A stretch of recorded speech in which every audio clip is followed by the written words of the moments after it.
Ang ating pag-aaral mula sa Marcos chapter 5 verse 1 hanggang 20, binago ni Jesus.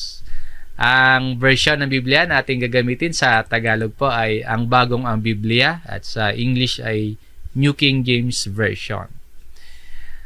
Ang layunin, maunawaan pa natin na ang tunay na pagbabago makakamtan lamang natin sa pamamagitan ni Jesus. Nawa sa araling ito, makita at maunawaan pa natin ang kapangyarihan ng Panginoon laban sa kasamaan, na kayang baguhin ng Panginoon ang panlabas pati yung panloob nating kalagayan.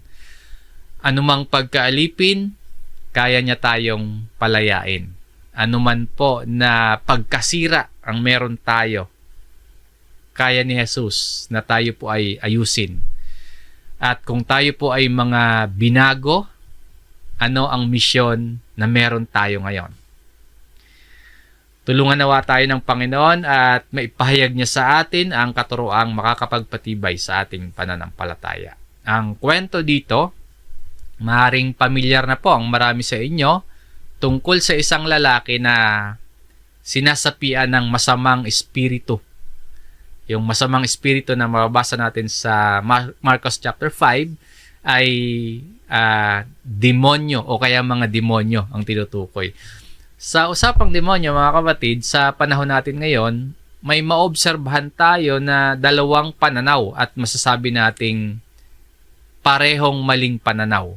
Una, yung nagsasabi na hindi daw po totoo ang demonyo. No, kathang isip lamang daw po yon. At pangalawa, yung sobra namang interest o kaya sobrang paniniwala na parang nahuhumaling naman. No, sobra-sobra naman yung atensyon na ibinibigay. Kaya bilang mga mananampalataya, maging laging mapanuri tayo. Dahil kung hindi tayo naniniwala sa demonyo, yun yung gusto ng demonyo na mangyari sa atin. At kung masyado naman tayong interesado o kaya sobrang pagbibigay pansin, yun bang halos lahat ng bagay iniuugnay na natin sa gawa ng demonyo. Halimbawa, kapag pumula yung buwan o yung ulap, o kaya nagkaroon ng sakuna or kahit na ano, nakarinig lang ng kaluskos. So, ano na agad, demonyo na yung maigawa nun agad. Hindi masama na maging mulat po tayo sa gawa ng kaaway. Pero nagiging problema kapag yung attention natin sobra-sobra at napupunta na hindi sa Diyos, kundi sa demonyo na, sa masamang espiritu na. Minsan, ang resulta po kasi niyan, takot, o kaya superstition, o kaya maling pagtuon ng pananampalataya na para bang mas makapangyarihan pa ang demonyo kaysa sa Diyos, na mas naniniwala pa sa pagkilos ng demonyo kaysa sa pagkilos ng Diyos. Yung ganyang dalawang maling pananaw, maaaring taktika po yan ng kaaway ng Diyos. Kaya mag-ingat po tayo. Baka nililin lang tayo ng kaaway ng Diyos para mawala yung attention natin sa Panginoon at maagaw yung ating yung focus, yung paniniwala, yung attention sa na para dapat sa Diyos. Sa atin pong main story, si Jesus at ang kanyang mga alagad ay nasa kanlurang bahagi yata ng dagat ng Galilea, sa paligid po yan ng Capernaum. So, matapos po na makapagturo ang Panginoon ng mga talinghaga, matapos siya na magpagaling ng mga may sakit, nung gumabi na, sa chapter 4, mababasa natin yon, nag-aya si Jesus na tumawid sa kabilang ibayo. Ito yung pangyayari na habang nasa laot sila, naglalayag, nagkaroon ng malakas na bagyo. At yung bagyo na yun, pinatigil ni Jesus sa pamamagitan ng salita lamang. So, sa chapter 4 natin mababasa yun. No? Nung maging okay na yung panahon, nagpatuloy na sila sa kanilang paglalayag. At ito na sa chapter 5, yung kasunod na tagpo. Sa verse 1, dumating sila sa kabilang ibayo ng dagat sa lupain ng mga Heraseno. Yung Heraseno o the country of the Gadarenes, isang rehiyon na bahagi ng Decapolis. Yung Decapolis naman, 10 lungsod na karamihan, ang mga nakatira sa lungsod na yan, sa mga bayan na yan, sa mga nayon dyan, ay mga Gentiles, na mga Hintil. So, yung lugar na pinuntahan ng Panginoong Hesus at ng kanyang mga alagad ay lugar na malayo sa sentro ng Judaism.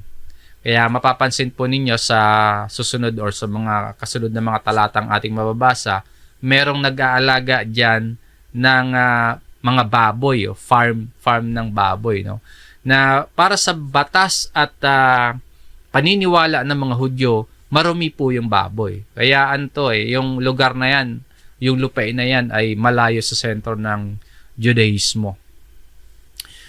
So, diyan yung para sa mga Hudyo na marumi na baboy, inaalagaan nila, hanap buhay nila. So, maaaring ang lugar na to, para sa mga kasama ni Jesus, hindi sila pamilyar. At maaaring ang tingin pa nila, dahil sila ay mga Hudyo, marumi yung lugar na ito. Sa verse 2, nang bumaba siya sa bangka, isang lalaki na may masamang espiritu ang agad na sumalubong sa kanya mula sa mga libingan. Pagkababa ni Jesus sa bangka, may agad na sumalubong sa kanya. Immediately, no? Ibig sabihin, mabilis na pagkilos ng isang lalaki na makaharap agad si Jesus. At yung lalaki na ito ay lalaki na may masamang espiritu. Sa Revised Tagalog Popular Version ng masamang espiritu, lalaki na may masamang espiritu, sinasapian ng masamang espiritu. Sumalubong agad yun kay Jesus. At siya ay nagmula sa mga libingan. At sa verse 3, siya ay naninirahan sa mga libingan at wala nang makapigil sa kanya kahit na may tanikala. So sa lugar na ito, yung pinagtitirahan, yung kung saan nakatira yung lalaki na sumalubong kay Jesus. Sa kultura ng mga tao sa lugar na ito, kapag diyan ka nakatira, kapag yan ang tirahan mo, no, ibig sabihin yan, inabandon na ka na. Iniwanan ka na ng pamilya mo, iniiwasan ka ng mga tao, itinakwil ka ng lipunan.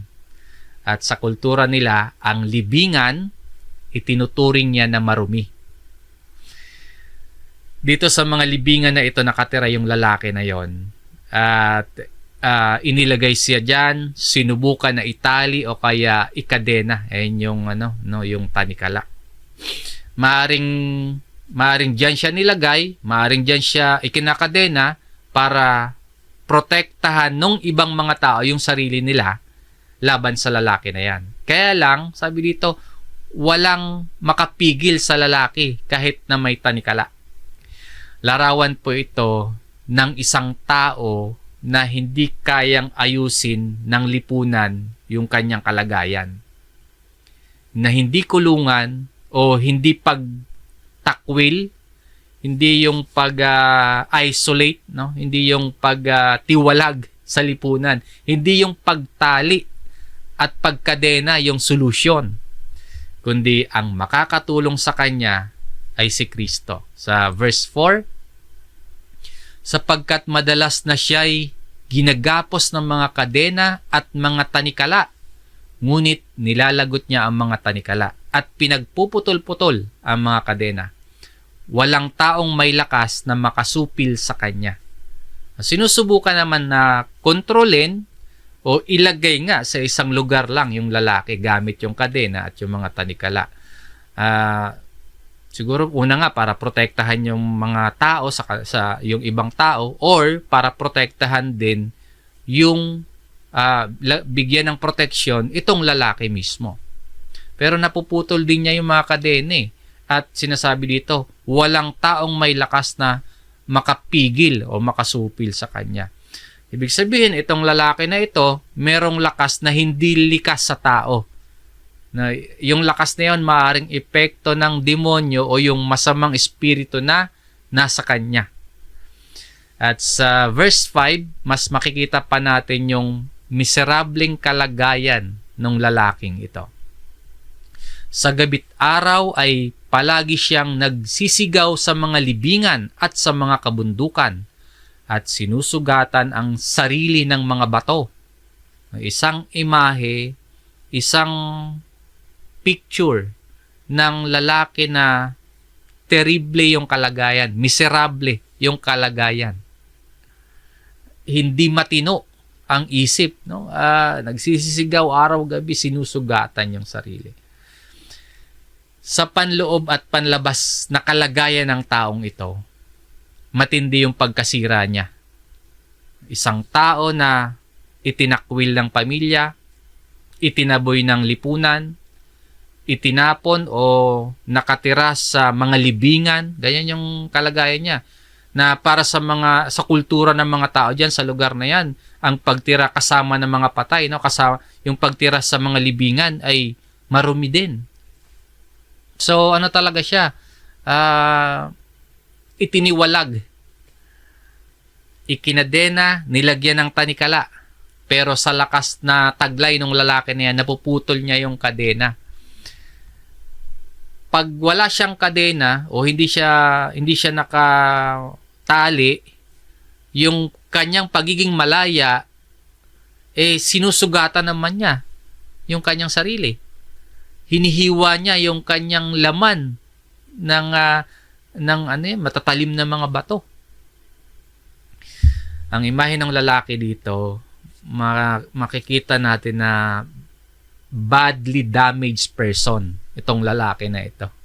Sa physical niya, sa emotional niya, sa mental na kalagayan, at lalo na sa spiritual, matinding paghihirap ang nararanasan niya. Sira yung katawan, sugat-sugat, no? Sira yung isipan, sira yung damdamin, sira yung kaluluwa. Ganyang kamiserable yung lalaki na to. Hiwalay sa pamilya, hiwalay sa mga tao, hindi tanggap sa lipunan, at hiwalay sa Diyos. And walang kayang pumigil o walang kayang tumulong sa kanya. Yan ang sitwasyon ng lalaki dito. Sumisigaw, sinusugatan yung sarili araw at gabi. Larawan po ng isang taong alipin o inaalihan ng masamang espiritu. At sa pagpapatuloy sa verse 6, nang matanaw niya si Jesus sa malayo, tumakbo siya at si Jesus ay kanyang sinamba. Nung makita ng lalaki si Jesus, may interest yung lalaki na lumapit kay Jesus. Patakbo siyang lumapit alalahanin natin yung nakita natin kanyang imahe, isolated siya, hiwalay sa mga tao, pero nung nakita niya ang Panginoong Jesus, patakbo siyang lumapit. At ang sabi pa dito, he ran and worship Him. Sinamba niya si Jesus. Ito po ay maaaring pagkilos ng lalaki, itong patakbo siyang lumapit at sumamba kay Jesus, or pagkilos ng masamang espiritu na nasa kanya. Anuman o sino man o alin man doon, or pareho man sila, isang panlabas na pagkilos ng pagsamba o panlabas na pagkilala sa kalagayan ni Jesus. Pero maaaring hindi tunay na pagsamba.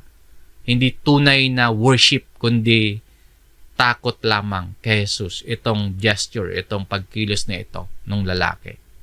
Hindi pagsamba mula sa puso, kundi takot sa kataasan ni Jesus. Or kung pagsamba man yan, katulad ng nakatala dito, walang pagsunod kay Jesus. Yes, maaring sinamba, pero walang pagpapasakop. Kilala at may takot kay Jesus, pero walang pagsunod. Ganyan po ang masamang espiritu. Ganyan ang yung walang tunay na pananampalataya, na nagpapakita ng parabang pagsamba, pero walang pagpapasakop sa Panginoon, walang pagsunod sa Panginoon. Ganyan ang walang tunay na pananampalataya. Sinasabing may pagsamba nga, pero walang pagsunod. At sa verse 7, siya'y sumigaw ng malakas na tinig. Ano ang pakialam mo sa akin, Jesus, anak ng kataas-taasang Diyos? Ipinapakiusap ko sa iyo, alang-alang sa Diyos, na wag mo akong pahirapan. Ngayon po, kung yung lalaki yung nagsasalita dito at sinasabi niya na wag mo akong pahirapan, maaaring ang dahilan ng lalaki na ito, hirap na talaga siya. Nakita natin yung kalagayan niya, napakahirap na sitwasyon. Pinapahirapan na siya ng mga demonyong sumapi sa kanya, tapos pinapahirapan pa siya nung mga tao sa paligid niya na dapat nag-aalaga sa kanya. Kaso, ikinakadena siya, itinaboy siya, inilayo siya sa pamilya, inilayo siya sa lipunan. Itinira siya sa libingan eh. Kaya po imagine kung yung lalaki nga yung nagsasalita dito.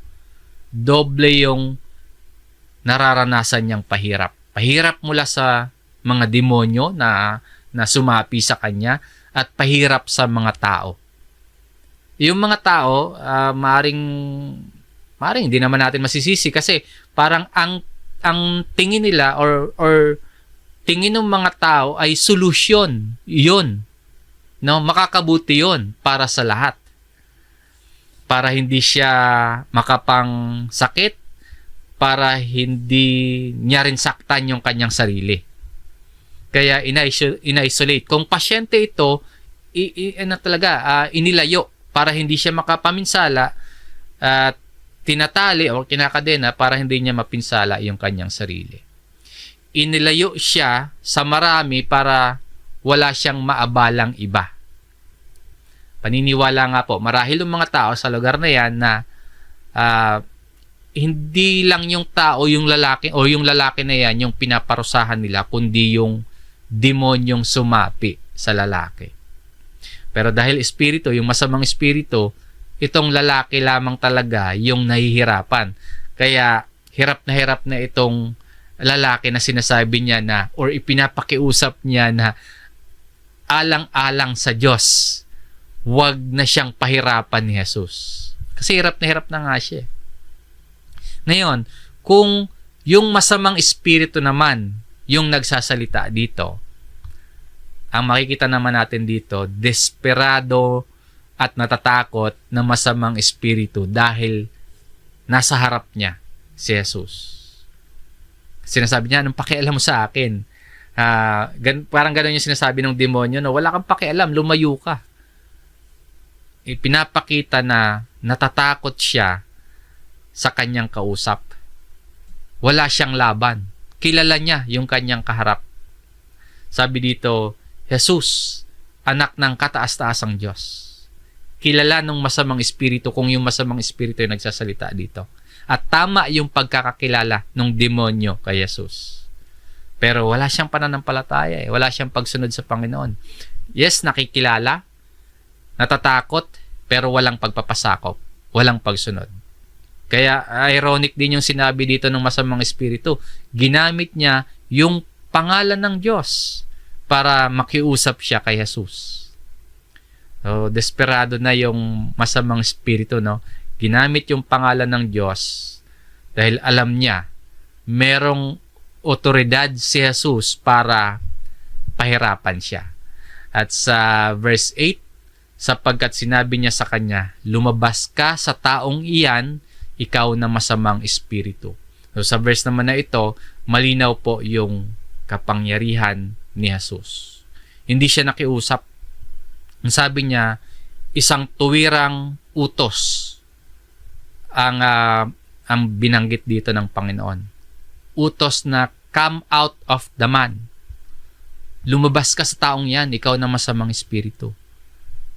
Pagpapakita ng talatang ito na walang kasamaan ang kayang manindigan sa harap ng Panginoong Hesus. Sa verse 9 po, at tinanong siya ni Jesus, ano ang pangalan mo? Sumagot siya, Lehiyon ang pangalan ko, sapagkat marami kami. Matapos utusan ni Jesus yung espiritu na lumabas, tinanong ng Panginoong Hesus kung ano yung pangalan. Ang sagot ng masamang espiritu, Legion or Leon. Nagtanong si Jesus hindi dahil hindi niya alam kung ano yung pangalan or hindi alam ni Jesus kung sino itong kausap niya, no? Kundi pagpapakita ito ng otoridad. Gustong ipakita ni Jesus sa mga kasamahan niya sa lugar na yan habang nangyayari yan, at gusto ring ipakita sa atin na tayo mga nagbabasa ng kwentong ito kung gaano kalala, gaano kalaki yung problema ng lalaki. Kasi yung legion sa panahon nila or sa panahon ng Roma, salitang militar po yan eh. Nang ibig sabihin, grupo ng sundalo na binubuo ng 3,000 hanggang 6,000 na mga sundalo.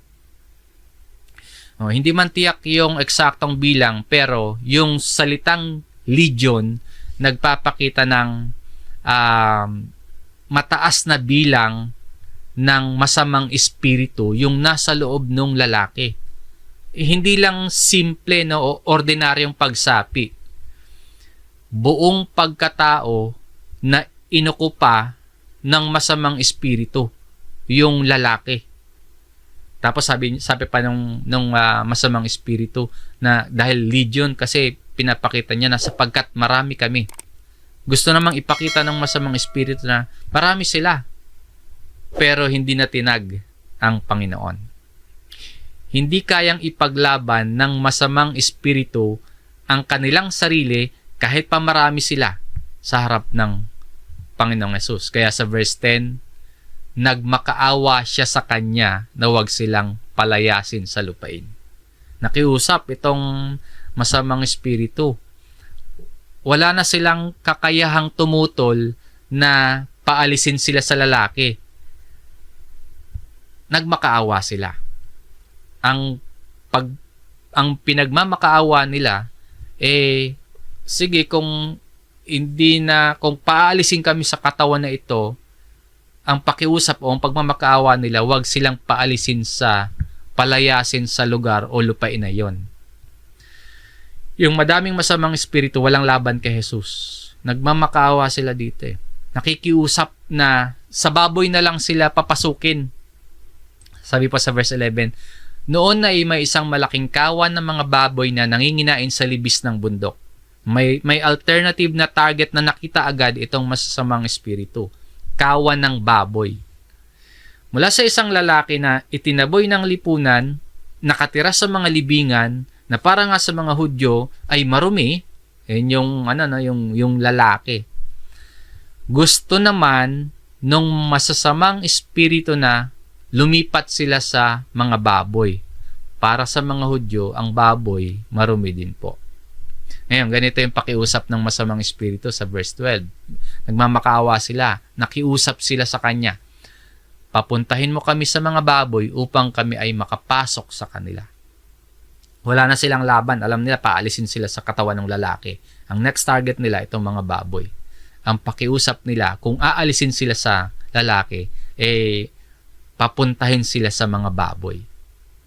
At hindi ito simpleng pakiusap. Pagmamakaawa nila ito. Pagpapakita na walang kapangyarihang kumilos maging ang masasamang espiritu kung walang pahintulot si Jesus. Kaya nagmamakaawa sila, nakikiusap sila, papuntahin mo kami sa mga baboy. Nakikita natin dito, yung demonyo walang kapangyarihan, pero si Jesus tunay na makapangyarihan. Sa verse 13 po, at sila'y kanyang pinahintulutan. Ang mga masamang espiritu ay lumabas at pumasok sa mga baboy. Ang kawan na may bilang ng mga 2,000 ay bumulusok sa matarik na bangin patungong dagat at nalunod sila sa dagat. Ang makikita natin dito, Jesus gave them permission. Ang tagpong ito, hindi makakakilos itong masasamang espiritu kung walang pahintulot, kung walang permission si Jesus. Walang authority itong masamang espiritu.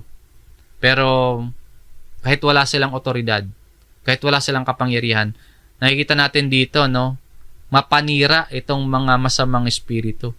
Ang role talaga ng demonyo, mangsira, mangwasak. Tingnan niyo po yung ginawa sa verse 14.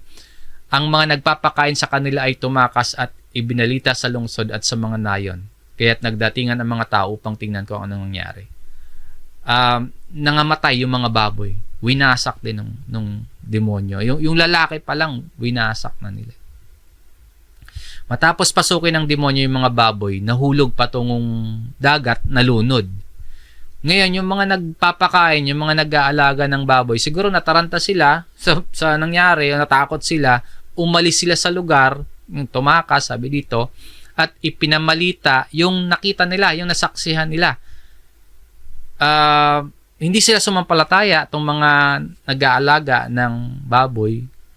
Hindi sila sumampalataya sa Panginoong Hesus, kundi sa nakita nila na himala, no, yung sinasapian ng masamang espiritu ay pinagaling ni Jesus. Tapos nakakita sila ng trahedya, yung alaga nila mga baboy nangamatay, pinasok ng masamang espiritu. So kumbaga ang tagpong ito, kumbaga sa pelikula, dramatic scene. Yung nakita nilang paggaling ng lalaki at pagpasok ng masamang espiritu sa mga alaga nilang baboy, ibinalita nila sa mga lungsod at sa mga nayon. Nakita nila na yung lalaki nawala yung sapi na masamang espiritu tapos lumipat sa mga alaga nilang baboy. Yun yung pinamalitaan nila sa mga tao. Yung reaction ng mga tao, nagsabi dito, nagdatingan, no? Na curious, nagsipunta. Gustong makasiguro, totoo ba yung binabalitaan nyo na yan sa amin? Verse 15, lumapit sila kay Jesus at nakita nila ang inalihan ng mga demonyo na nakaupo roon, na may damit at matino ang pag-iisip. Ang taong nagkaroon ng isang lehiyon at sila'y natakot. No? Dahil sa nabalitaan nila, nagpuntahan ngayon itong mga tao kung saan naroroon si Jesus. Pagdating nila doon sa pinangyarihan, nakilala nila yung lalaking dating iniiwasan nila, yung lalaking dating kinatatakutin nila na malakas, sigaw ng sigaw, namumutol lang kadena, no? Sinusugatan o sinasaktan yung sarili, ganun yung pagkakakilala nila sa lalaki na yan. Nilalayuan nila, malala na siguro itsura niya, no? Sugat-sugat, marumi, nakakatakot. So ganon yung tingin nila dati sa lalaki na yan. Nung makita nila ibang-iba na nakaupo, may damit, matino ang pag-iisip. Yung demon-possessed dati na lalaki, nakilala nila, isa ng demon-free. Yung dating maligalig, mapayapa na nakaupo naging matino, nabihisan mula sa kahubaran niya, yung lalaki na yun. Sa ganong pagkatingin ng mga tao sa pagbabago doon sa lalaki, ano yung naging reaction ng mga tao? Sa last part sabi dito, at sila'y natakot. Nabaliktad Sa halip na matuwa, and they were afraid. Siguro natakot sila dahil sa trahedyang nangyari doon sa 2,000 baboy, o kaya dahil nakita nila na makapangyarihan pala talaga itong si Jesus. So, kung ano man yung ikinatakot nila, hindi na kasi pinaliwanag dito Pero yung mahalagang makita natin sa tagpong ito, yung lalaking sinasapian ng demonyo, pinagaling ni Jesus. Binago hindi lang sa panlabas, kundi maging sa loob ng lalaki. Inayos, binago ng Panginoon. Ni-restore, pinagaling. Sa verse 16. At sinabi sa kanila ng mga nakakita rito kung ano ang nangyari sa inalihan ng mga demonyo at sa mga baboy. Yung mga nakakita sa pagpapalaya sa demonyo, dun sa lalaki, tapos sa pagkamatay ng mga baboy dahil dun pumasok yung mga espiritu, yung mga nakasaksi, nagkwento pa sila ng kabuo ang pangyayari. Ibinalita nila yung himala na nangyari doon sa lalaki. At sinabi din yung malaking pinsala sa hanap buhay nila na namatay yung mga alaga nilang baboy. Ayan, yung reaction ng mga tao, hiniling nila kay Jesus na umalis na lang siya. Verse 17, sila'y nagpasimulang makiusap kay Jesus na lisanin ang puok nila. Nagkwento pa kasi yung mga ng detalyado yung mga nandun, yung mga nakasaksi. Ang reaksyon ng mga tao, nakiusap na lisanin ni Jesus yung lugar nila. Siguro discomfort para sa mga tao yung nangyari. Baliktad pa din kasi yung reaksyon nila eh. Para sa kanila, mas mabuti pa na wala sa kanilang lugar si Jesus. Mas pinipili nila yung komportable at nakasanayan nilang pamumuhay kesa sa presensya ng Panginoon. May mga tao po na nakikita naman nila na kumikilos ang Panginoon sa buhay nila. Pero katulad dito sa kwento, mas pinipili ng ibang tao na iwasan si Jesus sa halip na tanggapin ang Panginoon. At sa verse 18, nang sumakay na siya sa bangka, ang lalaking inalihan ng mga demonyo ay nakiusap na siya'y isama niya. Papaalis na si Jesus, pinakiusapan siyang umalis eh. Yung lalaking dating inaalihan, sinasapian ng demonyo, may kusang loob na sumama sa Panginoon. Siguro dahil outcast na siya, wala na siyang kaibigan, walang pamilya, para bang wala na rin tuloy siyang interest na manatili sa lugar na yan o kaya umuwi kung may bahay pa siya. No? Dahil sa ganong kalagayan niya, naisip niya na lang, sumama na siya kay Jesus. Maaring kay Jesus niya panaramdaman na tanggap siya ng Panginoon. No? Pinagaling siya, binago siya ng Panginoon, inayos siya, binihisan siya, pinayapa yung isip niya. Siguro, naramdaman niya, tanggap siya ni Jesus. Kaya nakiusap siya na isama na siya ni Jesus. Ano yung sagot ng Panginoon? Verse 19. Ngunit tumanggi siya at sinabi sa kanya.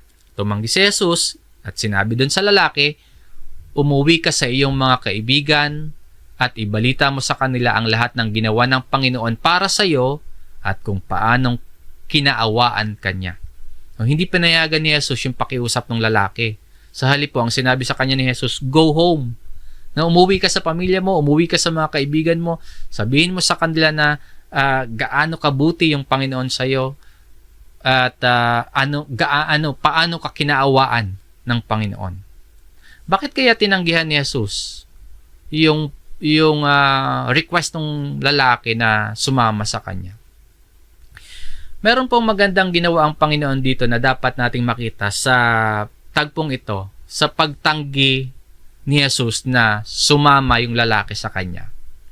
Matapos po na pagalingin ni Jesus yung lalaki sa pagkaalipin ng demonyo, matapos na payapain ng Panginoon yung isip ng lalaking ito at ibalik sa katinuan yung kanyang isip, matapos na ayusin ni Jesus yung sira sa pagkatao sa loob ng lalaki, matapos niyang ibalik sa ayos yung pagkatao ng lalaki, nais ng Panginoon na maging maayos din yung panlabas ng lalaking ito. Binuo mula sa loob, binuo hanggang sa labas. Itong dating inaalihan ng masamang espiritu, pababalikin ni Jesus sa pamilya niya, pababalikin niya sa mga kaibigan niya. Ibabalik yung ugnayan sa komunidad, yung social relationship niya sa kapwa, yung pakikitungo niya sa mga kababayan niya, aayusin din o inaayos din ni Jesus. Na yung pamilyang itinakwil siya, yung mga kaibigan na nilayuan siya, yung society na ina-isolate siya, muli siyang tanggapin. Nire-restore din yon ng Panginoon. So, ang ginawa sa kanya ng Panginoon, inayos yung pagkatao niya mula sa loob at inaayos din sa labas ng sarili niya.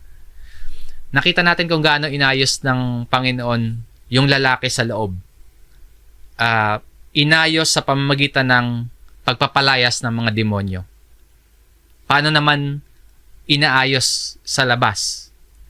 Sa pamamagitan po ng isang misyon.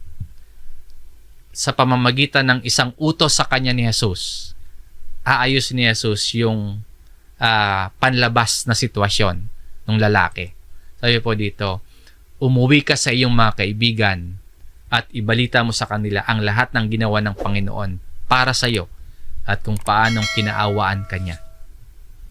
Sabihin mo sa kanila kung gaano kabuti yung ginawa sa iyo ng Panginoon. Sabihin mo sa kanila kung gaano ka kinaawaan ng Panginoon. Ibig sabihin, magpapatotoo itong lalaking ito para sa pamilya at mga kaibigan niya na siya po ay binago ni Jesus. Sa biglang tingin, para bang inutusan lang siya dito, no? Na, sabihin mo kung ano yung ginawa sa iyo ng Panginoon. Pero kung susundin po ng lalaking ito yung utos dito ni Jesus, maaaring mabuong muli yung relasyong dating nasira mula nang itinakwil siya. Yung relasyon na nasira nung itakwil siya ng kanyang pamilya at mga kaibigan, na sa pagsunod niya sa utos dito ni Kristo, nagkaroon siya ng opportunity na ma-reunite sa pamilya at mga kaibigan niya. Sa ginawa at awa ni Jesus sa taong ito, tinuturuan tayo kung paano dapat maging mabuti at dapat kaawaan yung ating kapwa, lalo na yung mga nangangailangan. May ipinapagawa si Jesus sa lalaki at ganun din po yan sa atin. May ipinapagawa sa atin ang Panginoon. Ano yun? Ipamalita natin sa iba ang kabutihan at awa ng Panginoon. Ipamalita natin kahit sa mga hindi gumagawa ng mabuti sa atin. Ipamalita natin kahit sa mga walang compassion sa atin. Na kapag sinunod natin ang utos ng Panginoon, unti-unti pong nagkakaroon o kaya nabubuong muli yung mabuting relasyon natin sa ating kapwa at sa ating komunidad. May kabuluhan po ang pagsunod sa Panginoon. Yung kabutihan at awa na naranasan natin mula sa Panginoon, ipapadama natin yon sa ating kapwa at ang maaaring resulta nun, pagkaayos ng ating relasyon sa ating pamilya, pagkaayos ng ating relasyon sa ating mga kaibigan. Ano yung ending ng kwento sa verse 20? At ang lalaki ay lumisan at nagpasimulang ipahayag sa Decapolis ang lahat ng ginawa ni Jesus para sa kanya at namangha ang lahat. Sinunod nung lalaki si Jesus. Umuwi siya sa kanyang bayan. Ipinamalita ang ginawa sa kanya at ipinamalita yung awa na naranasan niya mula sa Panginoon. So itong lalaki na ito, naging missionary siya sa Decapolis. Naging tagapagpahayag siya ng ginawa ni Jesus sa lugar na yung mga nakatira ay puro mga Gentile. Buong tapang na nagbahagi ng kwento at nagpatotoo yung lalaking ito. Yung resulta sa last part, sabi nung sa talatang ito, at namangha ang lahat. Ang tapat po na patotoo, nakakapukaw ng interes sa mga tao. Yung tapat na patotoo at paghahayag ng ginawa ni Jesus para sa sarili ay nakakapukaw ng interes ng ibang tao na magkaroon din sila ng interes na kilalanin, na sampalatayanan at sundin si Jesus. Dito po sa Marcos chapter 5 verse 1 hanggang 20, ipinakita ni Jesus na ang kanyang yung kapangyarihan na kaya niyang iligtas ang isang lalaki na matagal nang sinasapian ng mga demonyo dito sa lupain ng Geraseno. Ang lalaking ito, yung sa kwentong ito, nabago ng sobra. Mula sa kadiliman patungo sa liwanag ng pananampalataya. Ganun yung transformation ng lalaki. Mula sa wala nang halaga na buhay, mula sa wala nang direksyon na buhay, nagkaroon ng purpose yung lalaki. Naging patotoo yung buhay niya sa kabutihan at awa ng Panginoon. Nagpahayag siya ng mga ginawa ni Jesus para sa kanya. Nagpatotoo na yung kalayaan ay sa Panginoon lamang makakamtan. Yung kwento ng lalaking sinapian ng mga demonyo o sinapian o inalihan ng masamang espiritu, isang makapangyarihang paalala na sa kabila ng kaguluhan, kadiliman, at problema sa ating buhay, meron tayong pag-asa. Meron tayong kalayaan sa pamamagitan ni Jesus. Nawa po, maging inspirasyon ang kwentong ito para patuloy nating sundan at ipahayag si Kristo sa ating pamilya, ipahayag si Kristo sa ating mga kaibigan, at sa komunidad na kinabibilangan natin. Sabihin natin kung paano tayo binabago ng Panginoon. Ikwento natin sa kanila kung anong kabutihan ang naranasan natin at kung gaano tayo kinaawaan ng Panginoon. Ipamalita natin sa iba kung gaano kabuti ang Diyos at akayin natin sila sa pagsunod sa Diyos. At hayaan nating baguhin tayong lahat ni Jesus. Hanggang dito po ang ating pag-aaral. Maraming salamat mga kapatid sa inyong pagsama at pakikinig. Purihin po natin ang Panginoon.